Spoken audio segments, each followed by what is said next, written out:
Bonjour, mon nom est Marcel Groslot. Alors, comme je parle français, j'ai 2 minutes de plus que les autres. Alors, la crise, j'ai intitulé mon texte « La crise de l'insécurité alimentaire ». Je suis né en 1959 dans une famille agricole du Québec, 7e de 11 enfants. Coïncidence, mon père a acheté son premier tracteur l'année de ma naissance. Jeune, j'ai donc connu le travail au champ avec les chevaux. Vivre sur la ferme n'avait rien de bucolique. C'était la pauvreté et c'était difficile. Les choses ont changé dans les années 70 grâce à l'action collective des producteurs et des syndicats agricoles. En travaillant collectivement, localement ou mondialement, on peut changer les choses. L'organisation de la mise en marché collective et les programmes d'assurance agricole sont à l'origine de l'essor de l'agriculture au Canada et de plusieurs pays. Durant les années 70, la mécanisation, la science et la technologie ont fait faire des gains de productivité incroyables à l'agriculture. Aujourd'hui, autre époque, la robotisation et la génomique ont pris le relais. Sur notre ferme, 4 robots font maintenant la traite des vaches. Ces gains de productivité ont permis de répondre à la croissance de la demande alimentaire mondiale et même plus. Nous étions 3 milliards en 1960 et nous sommes maintenant près de 8 milliards. Nous nourrissons 5 milliards de personnes de plus qu'en 1960 avec une diète plus riche. Les problèmes d'obésité en témoignent. Cette réussite est phénoménale.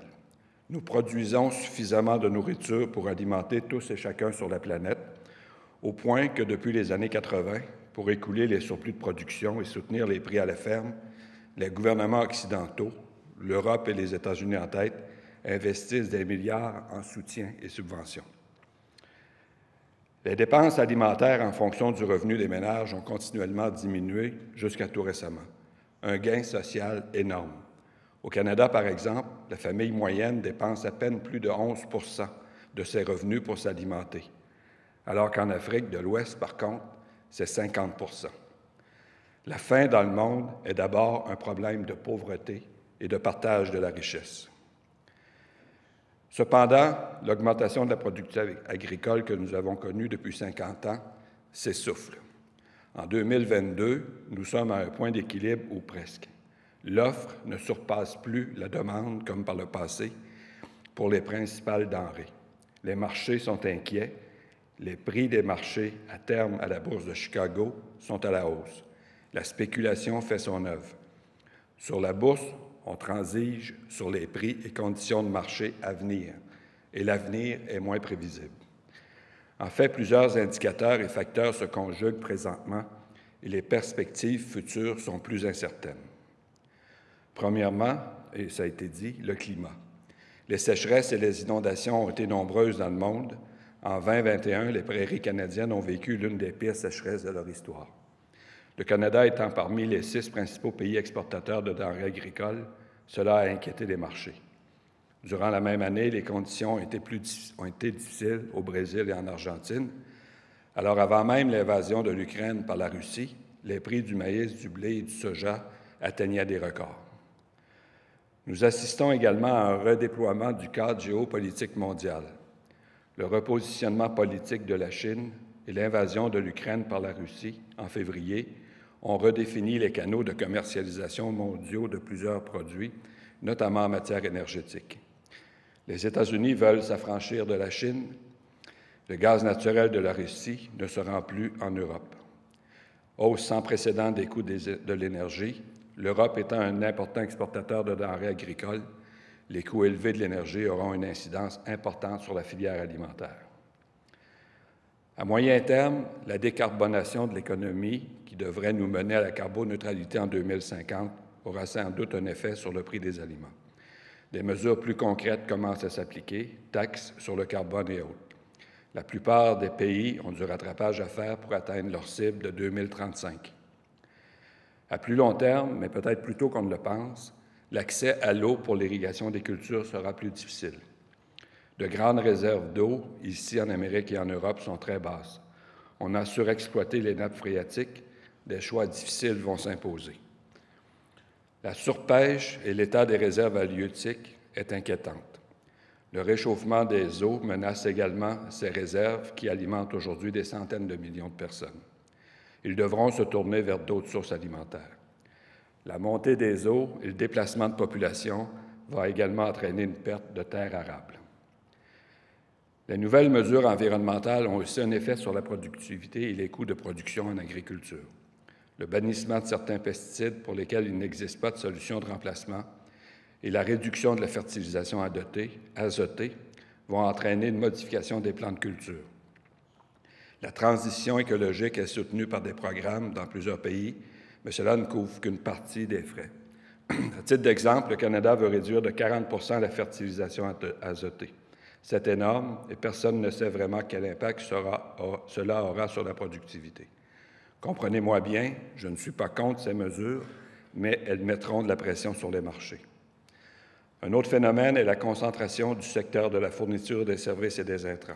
La fourniture des intrants, semences, fertilisants et équipements pour la production agricole est concentrée entre les mains de quelques grandes multinationales. Depuis quelques années, nous assistons à une augmentation sans précédent des prix des intrants, et cela avait commencé bien avant l'invasion de l'Ukraine par la Russie.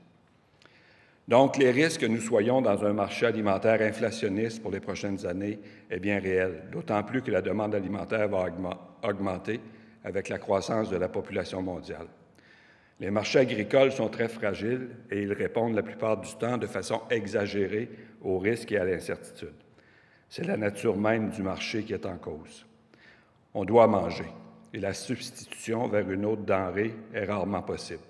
Donc, au moindre indice de rareté appréhendé, les prix des denrées alimentaires explosent et inversement, s'il y a des surplus, les prix s'effondrent. Je ne crois pas que nous soyons actuellement face à une réelle crise alimentaire. Il y a suffisamment de nourriture disponible. Nous sommes dans un contexte inflationniste qui met à mal les moins nantis de la planète. Chez nous, la demande aux banques alimentaires a augmenté de 30 %. Dans les pays moins bien nantis, l'inflation frappe encore plus fort. Alors, les conséquences sur la population sont encore plus grandes. De plus en plus de gens sur la planète peinent à se nourrir, pas tant à cause de la rareté des aliments que de l'inflation provoquée essentiellement par l'incertitude, la hausse des coûts de l'énergie et la spéculation. Il est aberrant que l'alimentation, dont dépend la vie de milliards de personnes, soit entre les mains bienveillantes et invisibles du marché. Il est aberrant que nous n'ayons que des estimations sur les stocks mondiaux de céréales, qui sont à la base de l'alimentation humaine. De simples rumeurs surgissent sur les stocks en Chine et les marchés réagissent. Il est aberrant que les ensemencements mondiaux ne soient pas davantage planifiés.